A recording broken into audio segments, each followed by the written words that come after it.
Stop using bleach. Not because it's weak, but because it fails at the job people think it's doing. Here is what it does. Bleach whitens surfaces without removing what's underneath. So limescale stays and bacteria stays. They are just harder to see. I have been working in the cleaning industry for 14 years. We don't use bleach. I banned it from day one. In this video, I will show you why that whitening effect fools people, why the clean smell people trust is actually a warning sign, and the physics and chemistry system we use instead, including what a large Norwegian study found about long-term exposure to cleaning chemicals. The great bleach trick. A scientific red herring. People assume bleach removes limescale. It doesn't. And that's because bleach isn't a cleaner in the way people think. It's highly reactive chemistry. One crucial safety note: never mix bleach with acids. Acids are found in toilet descalers. Never mix bleach with ammonia. Ammonia is common in urine residue. Those reactions can release toxic chlorine or chloramine gases. This isn't theoretical chemistry. Even low-level exposure damages lungs. Chemistry doesn't forgive mistakes. And this matters because bleach doesn't behave like most people think. And the reason is simple. Bleach is alkaline. Limescale is alkaline. In chemistry, opposites react. Acids dissolve bases. But when two similar things meet, nothing happens. They just sit there.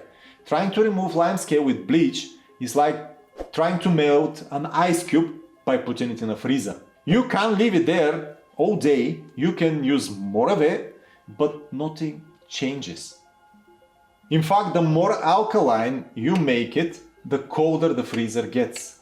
On paper, you will sometimes see chemistry that makes it look like bleach can fight limescale. It's usually written as something like this. But that's a classroom simplification, not something that actually happens in your bathroom. Household bleach is designed to stay strong in the bottle. The main ingredient is sodium hypochlorite. That's the part that kills bacteria. But to stop it breaking down on the shelf, manufacturers add extra alkaline chemicals. In simple terms, bleach is designed to protect itself, not to clean your toilet.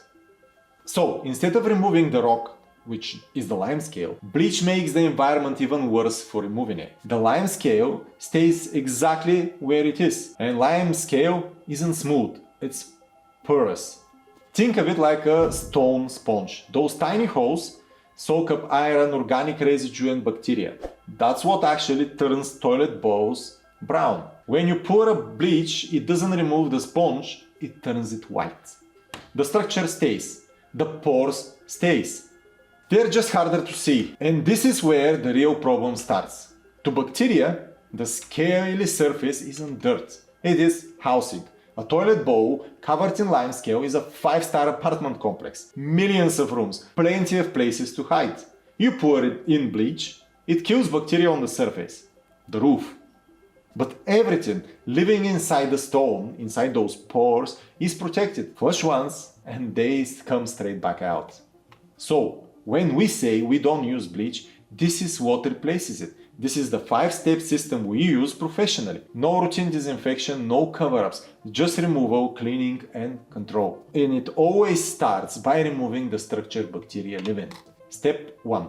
Dwell time. The bowl. Apply your acidic toilet cleaner or descaler. Then leave it. It needs 5 to 10 minutes of dwell time. During that time, the acid is breaking the mineral bonds in the limescale. Why this matters? This step feels wrong to most people because it looks like you are not cleaning. We have been told that cleaning means constantly spraying, wiping and reapplying, but chemistry doesn't work faster because you interfere with it. It works through contact and time. If you keep wiping or reapplying, you're interrupting the reaction before it can finish. So, this is the most productive part of the clean. While the chemistry is working, you can clean the rest of the bathroom or make a coffee. By the time you come back, the structure has already been weakened.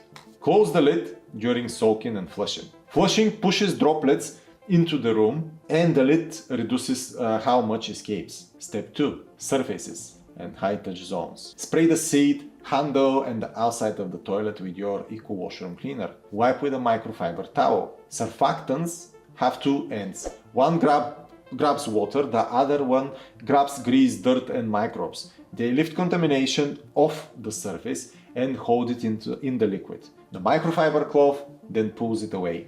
Why this matters? Because bacteria don't multiply on clean surfaces. They need food and moisture. No food means no growth. Remove the contamination and you stop the problem at the source. Step 3. The splash zone pre-clean. Before you mop, remove the worst contamination first.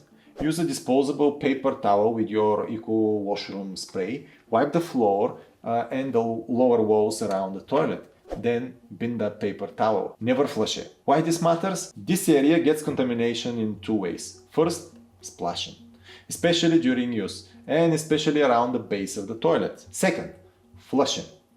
Every flush releases microscopic droplets that settle around the toilet. This step does not reset the surface. It removes the worst contamination so you don't spread it across the room when you mop. Step 4. The mechanical scrub. By now, the acid has softened the limescale. The apartment block has been weakened.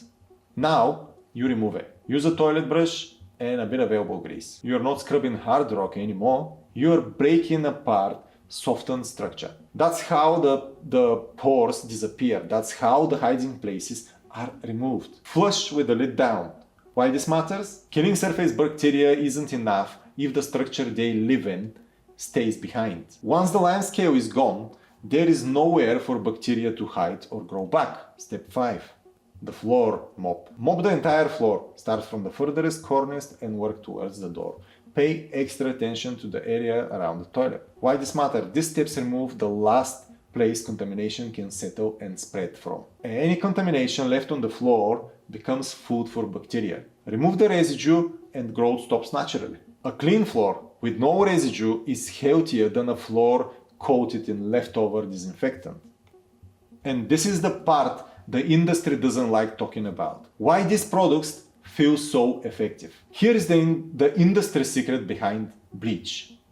The products people trust most feel effective for a reason. They work fast, they turn things white, they fill the room with a strong smell, and that trains people to believe something serious just happened. If a product works quietly and slowly, people think it isn't doing anything. And if it changes color immediately and hits the nose hard, people trust it. Bleach-based products are very good at this. They whiten scale, they mask staining, they create a smell people associate with hygiene. So they seem effective. But they don't remove structure, they don't dissolve limescale, they just paint over it. I have been working in this industry for 14 years, and this is one of those trade-offs you see again and again. Fast, aggressive chemistry creates visible results. It also creates harsh fumes and higher exposure. Some acid cleaners do remove limescale, but some do it by being extremely aggressive.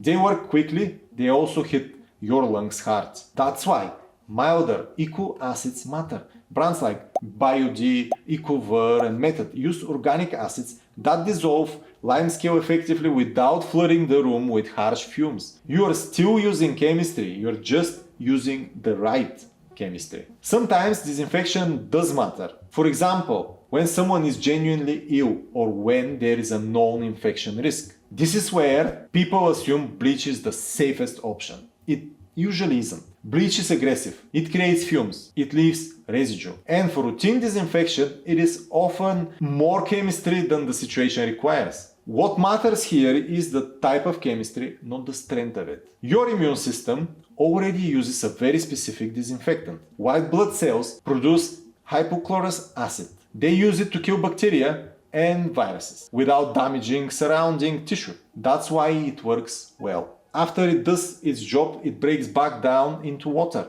No fumes, no residue. That same chemistry can be used externally. Systems like Eco2 can generate hypochlorous acid in a bottle using just water and salt. You're not buying chemicals, you're not handling acids, you buy the system once and use it for years. It's not about a specific product, I'm not affiliated. It's mentioned because the chemistry matters. When disinfection is needed, use chemistry that does the job.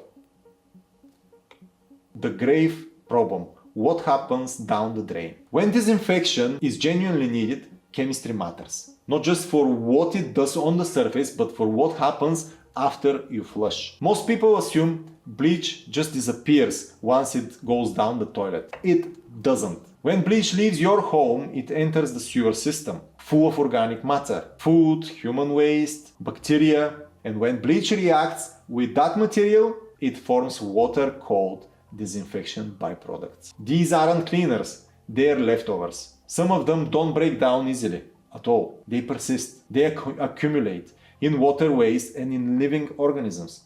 That's why they are a problem. Now, zoom out a bit. Water treatment plants don't clean water with chemistry alone. They rely on biology. They use colonies of bacteria to break down waste and clean the water. Think of them as the good bug workforce. Bleach is a poison to that system. When enough bleach enters the flow, it kills the very organisms the treatment plant depends on. When the bugs die, the system struggles. Cleaning becomes harder, less efficient, and more energy intensive. Now, compare that with what you have just learned. Acids like citric or lactic acid don't poison the system. To the good bugs, they are food. They get broken down completely and disappear from the system. Same job in your toilet, very different outcome downstreams. That's why chemistry choice matters. Not just for your bathroom, but for everything connected to it. The rule to remember: stop painting scale, start dissolving it. As long as the stone sponge is there, bacteria will always come back. Close the lid when you flush. Clean isn't a smell. Clean is the absence of dirt, scale, and residue. If this changed how you think about cleaning, subscribe to the channel. I'm Antoni, and I break down what actually works and why. These ideas apply at home and they scale to real buildings with real teams. And if you're responsible for cleaning in a workplace, facility, or contract and you want to apply this properly, you can book a free call with me. That's for facility managers, operation teams, and cleaning businesses who need systems that work consistently. The link is in the description.